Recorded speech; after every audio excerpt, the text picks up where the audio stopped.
But the most interesting finding came just 3 months ago, when olive oil rich in oleocanthal, through the diet of the animals, achieved to block completely the progression of Alzheimer's disease.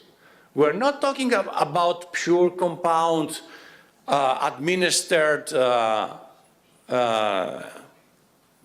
intravenously. We're talking about olive oil containing high oleocanthal getting into the body of the animals through diet.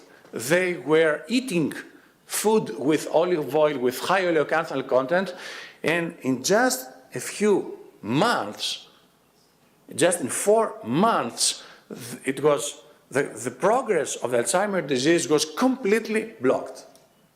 I think it's one of the most fascinating findings of this year. But it's not only oleocanthal. There are other experiments showing that other similar ingredients of olive oil can also have similar effects. So we have a total amount of healthy ingredients that can protect our brain.